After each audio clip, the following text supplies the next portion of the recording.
Hello, ladies and gentlemen. Welcome to another episode of The Guido Goes Off. Once again, I have asked for some questions that you fine folks out there wanted me to answer, and you did not disappoint. So, I'm going to go ahead and get started with some of these questions. Again, I thank you folks for doing this.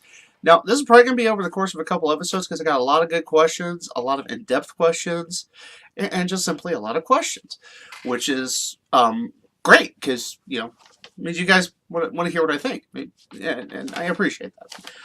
The first question is going to be from Jared at JRodBad, one of the members of the All-Fabled DM.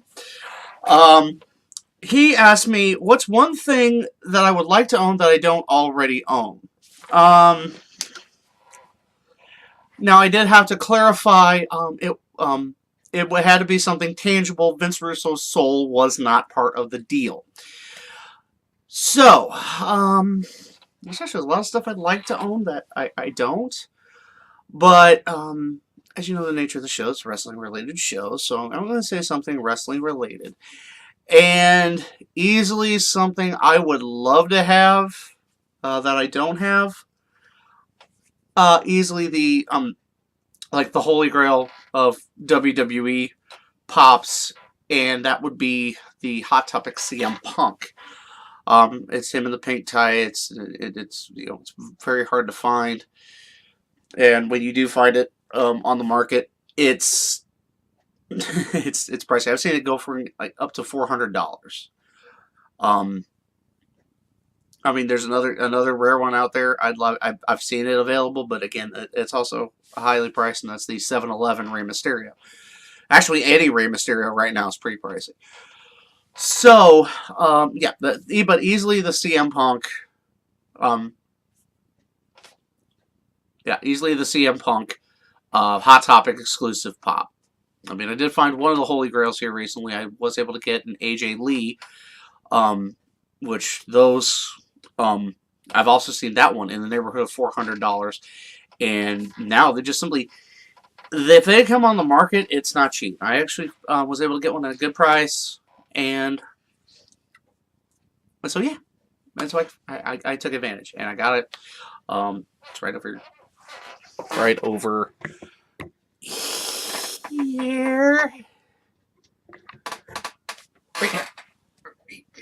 You see it right there? Yeah, that one. Oddly enough, I got it next to the Bellator's 2-pack. Don't judge me. Okay. Now we're gonna move on to series of questions from. And Jared, again, thank you for the question. Thank you for the question. Oh, no, actually, we're going to move on to J. Scott at TheDakotaKaiGuy. He also has a channel on YouTube. If you if you take time to give it a watch, I'm sure you'll enjoy it. He sent me a couple of questions. First being, would you change, or what would I change on the Raw, SmackDown, NXT rosters? I'm guessing, would I move people around? And also, what pay-per-view would you bring back for a dual brand after WrestleMania? Okay. To answer the first one, I can kind of see where they're going with a certain thing. I've heard rumors that they're moving Asuka to SmackDown. Because I guess they really want to put the title on Nia Jax for some reason. I'm sure she's a wonderful lady. I'm just, I'm sure she's a nice lady. She's wonderful, but she is just a charisma black hole. It just sucks the energy out of the room when she starts to speak. But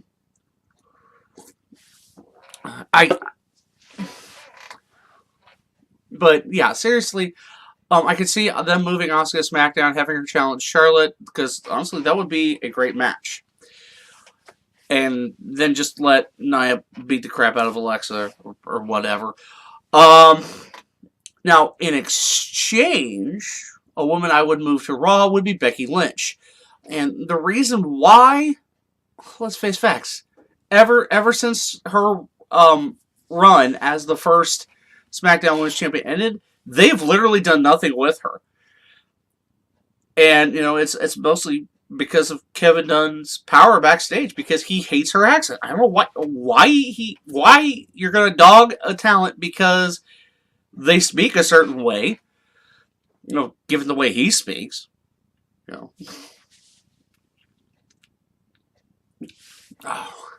I can't do that too much. It hurts. Let's go to SmackDown, move Becky Lynch to Raw. Let me see here. Like right now, I would not move anyone like from the women's division in NXT because it needs to be rebuilt again. Because you just brought up 5 women from NXT to the main rosters of both Raw and SmackDown. So why? Because it's clear, Ember Moon still has a lot of work to do. Shayna Baszler has, she just got started. She also has a lot of work to do. The Iconic Duo, you need to actually do something with them. And then you've signed a bunch more talent. You have all these international stars, and you've also signed all these international stars. You signed, Candice LeRae. You've signed, and then you got some of these women floating around. Lacey Evans, someone I'd like to see them do something more with her. Now, I guess as far as the gents are concerned, it's just the thing. I think the talent rosters and the levels of talent that they have, like at least as far as the males are concerned, are perfect. They just need to do better with them. It's like I said, bemoaned in my last episode because they're doing all these multi-man matches because it's simply lazy freaking booking. So those little bit of changes that I would make. And also make almost something better if you're going to have him as a run of the NXT champion. Because, I mean, he just didn't bring that much excitement, when he showed up. And then, what you just put some hot lady with him, and all of a sudden we're supposed to be like, oh yeah, I want to see this guy now. It's just no.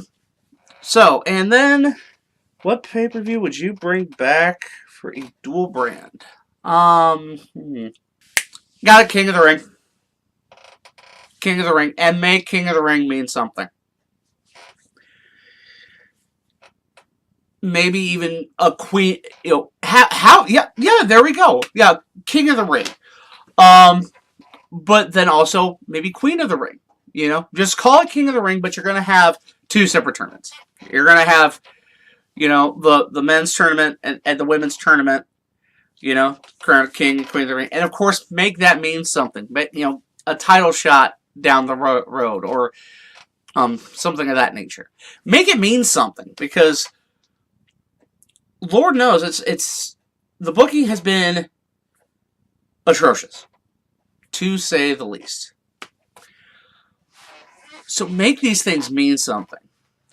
Like if you're going to do, like the winning team of Survivor Series, like if they're like a sole survivor, title opportunities or just because you want to bring excitement, you want to bring that unpredictability. Have the Ascension win like some tag team turmoil or Brazongo. I mean, because it's just you gotten stale there. Okay, now I'm gonna again, Jay Scott, thank you for the questions.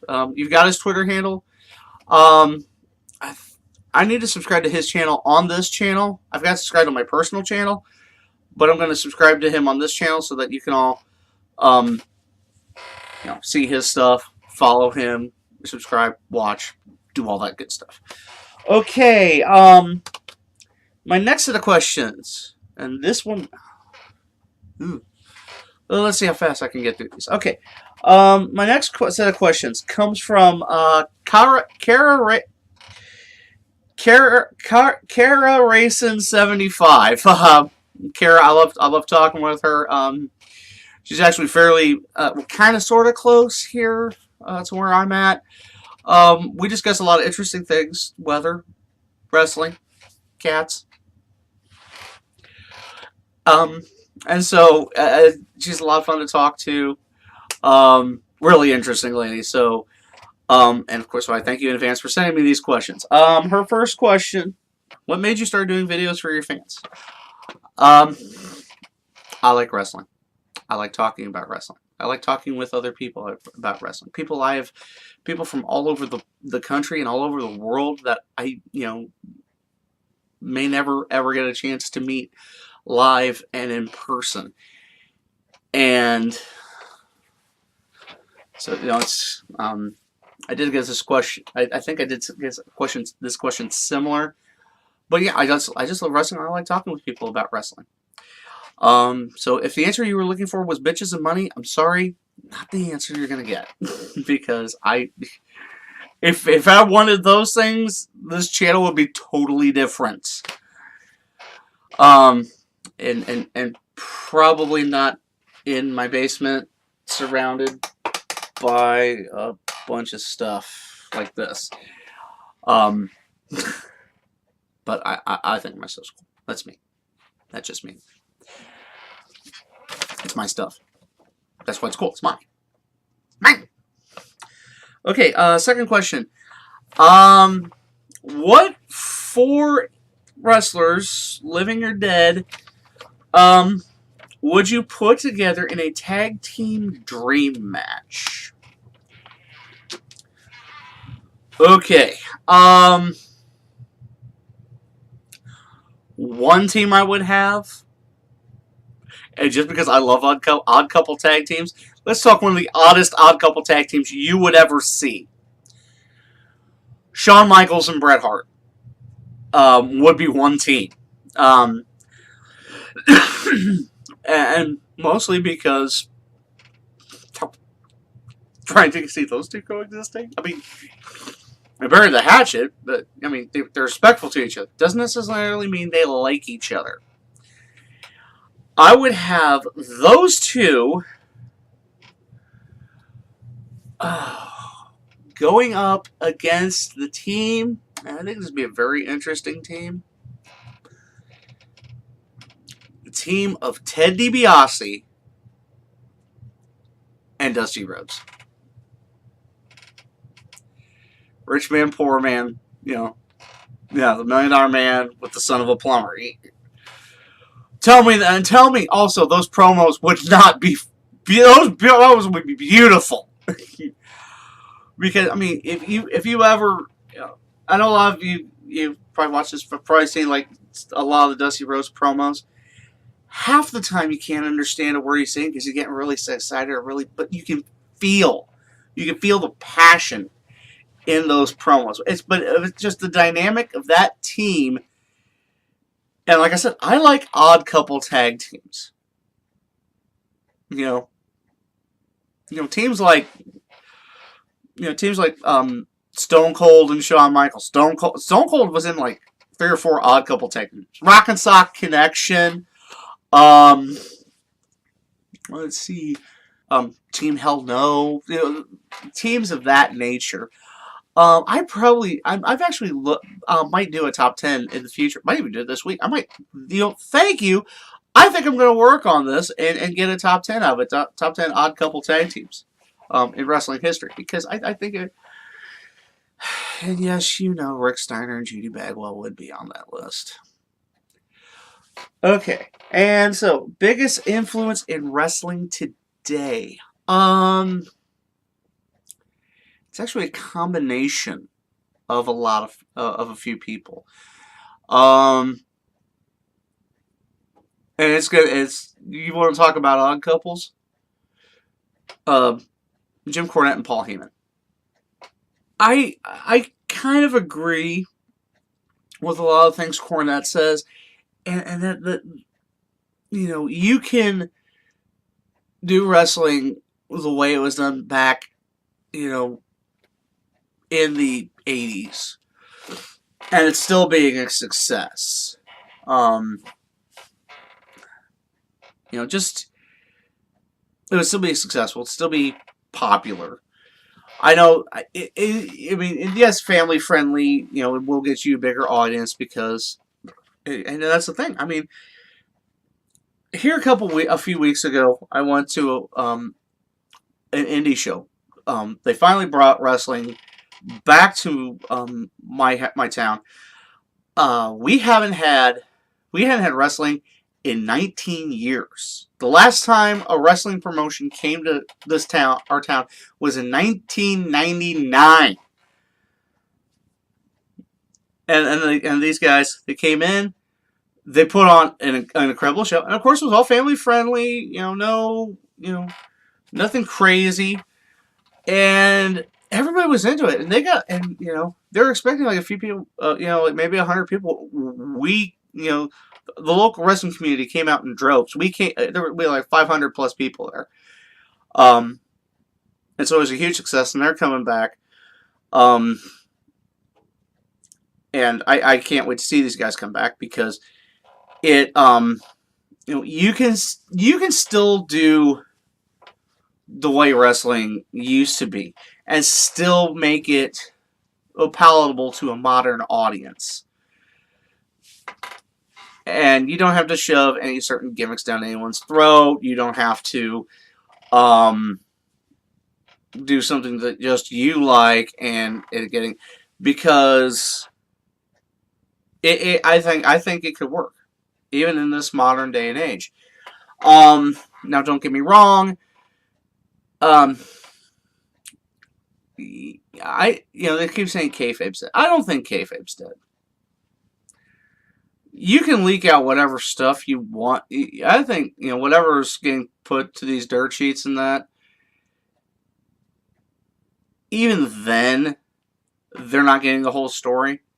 And I'm talking even guys like Mike Johnson and Meltzer, two of the most respected wrestling journalists out there. Bill Apter. I'm sure none of them are getting the whole story. Just kind of reminds me of what probably some other people who watch this are going to like this reference. Kind of reminds me of King Kai on DBZ Abridged, saying, they paraphrase him, they don't have to tell us everything. They don't have to tell us anything. And so, yeah. I just think some old-fashioned sensibilities could work, but you do still need a wow factor, and that's where I think Heyman kind of brings things into that perspective. Getting creative, because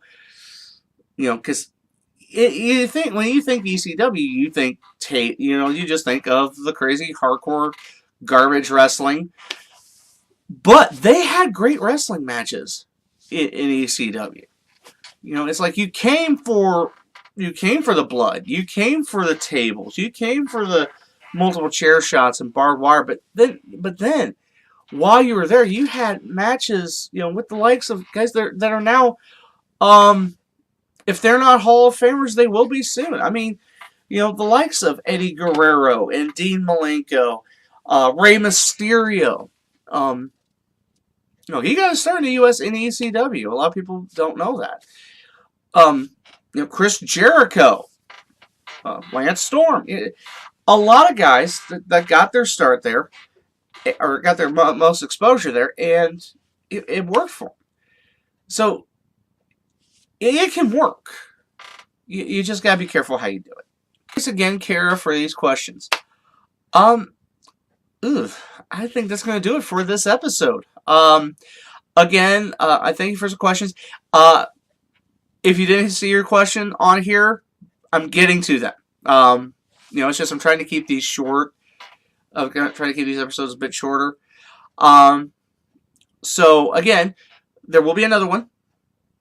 And if your question, I didn't answer your question on that one, please feel free to watch the other ones. I don't know exactly how many of this. I was shooting for 2, but it might be 3. So again, Did you like my answers? Do you have even more questions you want me to answer? If you do, drop a line in the comment section below. As always, you can talk to me via my social media. And as always, like this video, share it with everyone you know, and if you haven't subscribed to the channel, do please subscribe. So, until next time, which will probably be in about... Why am I reading rubber bracelets like a watch? I'm the Guido. I think we're done here.